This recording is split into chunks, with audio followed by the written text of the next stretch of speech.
ये जानेंगे कि श्वसन तंत्र में आखिर कौन कौन सी अंग होती है। देखिए हमारे श्वसन तंत्र में नासा द्वार होता है। क्या होता है? नासा द्वार। ठीक है, ये दो द्वार होते हैं, एक ये वाला द्वार है, एक दाएं साइड में और एक बाएं साइड में, ये दो द्वार होते हैं। ठीक है, नासा द्वार है। उसके बाद हमारे श्वसन तंत्र में श्वास नली है, उपास्थि है, पसली है, डायफ्राम है, कुपिका कोश है, श्वसनिका है, श्वसनी है, कंठ है, ग्रसनी है। ये सब हमारे श्वसन तंत्र का हिस्सा है, भाग है। ठीक, ये सब मिलकर के श्वसन तंत्र का निर्माण करता है, श्वसन तंत्र का निर्माण करता है। नेक्स्ट ये बात करेंगे कि आखिर हमें श्वसन क्रिया होती कैसे है। सवाल ये तो आती ही है कि श्वसन क्रिया आखिर होता कैसे है। तो देखिए सबसे पहले हम अपने वायुमंडल से यानी कि हमारे आसपास जो हवा है, ठीक है, हम वहां पर सांस लेते हैं।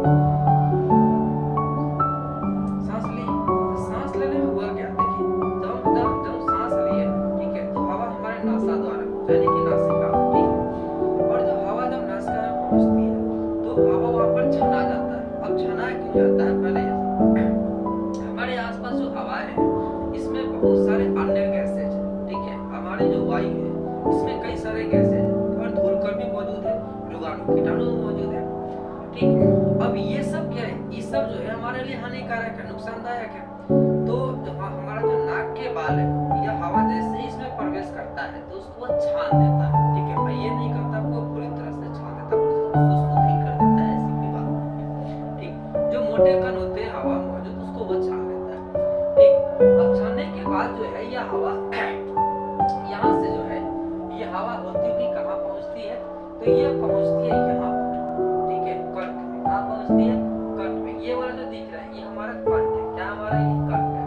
और यहाँ पर यह कंठ से श्वास नली पहुँचती है। कहाँ पहुँचती है? यह श्वास नली में पहुँचती है। कंठ से यह श्वास नली है, और श्वास नली से यह जो है जो उपास्थि वलय होता है, क्या होता है? उपास्थि वलय। उपास्थि किसे होता है? हड्डियों से बना हुआ एक रिंग होता है। क्या होता है? हड्डियों का बना रिंग होता है, इसको बोलते हैं वलय। ठीक है, तो हवा जो है यहाँ से पहुँचता है उपास्थि में। कहाँ पहुँचती है? उपास्थि में पहुँचता है। ठीक है, उसके बाद जब यह हवा उपास्थि में पहुँचता है तो यह उपास्थि से होते हुए पहुँचती है श्वसनी में। कहाँ पहुँचती है? श्वसनी में। ठीक है, और श्वसनी से यह पहुँचता है श्वसनिका में। ठीक है, श्वसनी यहाँ से लेकर ये जो हिस्सा आपको दिख रही है ये सब ये क्या है? श्वसनी है।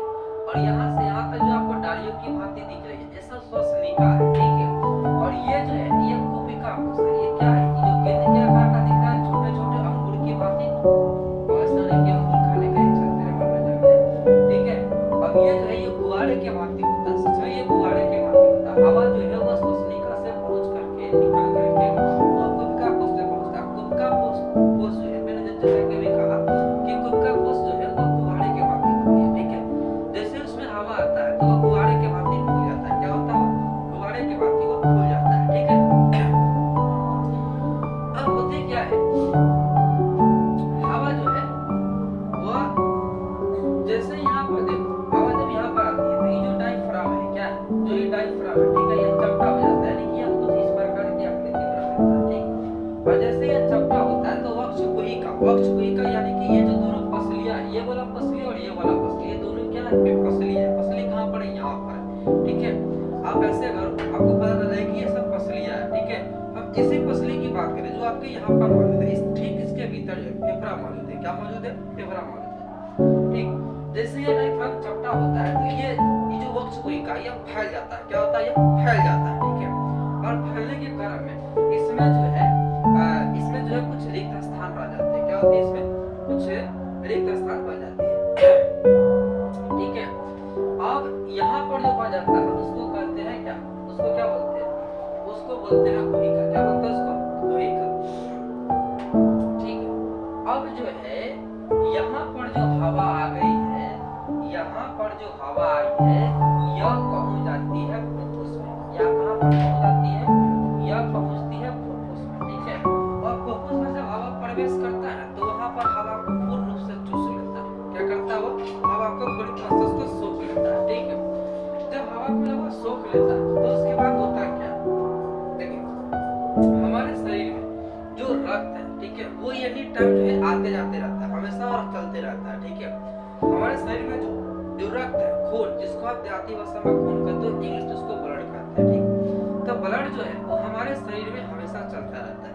ब्लड क्या करता है कि अशुद्ध जो रक्त होती है, ठीक है, सॉरी अशुद्ध जो हवा होता है, ठीक है, जैसे कि कार्बन डाइऑक्साइड, ठीक, वो कार्बन डाइऑक्साइड जहाँ जहाँ शरीर में सबको पकड़ उकड़ के ले आता है। कहाँ पे पकड़ के ले आता है? यहाँ पर फेफड़ा के पास। कहाँ पे लेकर आता है उसको? फेफड़ा के पास पकड़ के लाता है, ठीक है। अब होती क्या है कि जो अशुद्ध रक्त है, ठीक है, जो अशुद्ध जो हवा है यानी कार्बन डाइऑक्साइड, ठीक है, उसको क्या करता है कि जो कुपिका है यहाँ पर कुपिका कोश, ठीक है, एक कुपिका कोश क्या करता है उस कार्बन डाइऑक्साइड को सोख लेता है, ठीक है, और इसमें जो ऑक्सीजन होती है वो दे देता है रक्त। ऑक्सीजन किसको दे देता है? ऑक्सीजन, यानी कि जो कुपिका है वो ऑक्सीजन दे देता है रक्त को, कहता है कि तू लेके जाओ, ठीक है, तुम लेके जाओ, हम कार्बन डाइऑक्साइड को देख लेंगे। तो वो जो है रक्त के साथ रक्त के साथ जो है वो ऑक्सीजन को भेज देता है, ठीक है, और जो कार्बन डाइऑक्साइड बचे, ठीक है, उसको जो है वो बाहर निकाल देता है। उसको क्या करता है? वो बाहर निकाल देता है। तो इस प्रकार से हमारे शरीर में जो है हमेशा जो श्वसन क्रिया है होती रहती है। इस प्रकार से हमारे शरीर में हमेशा श्वसन क्रिया जो है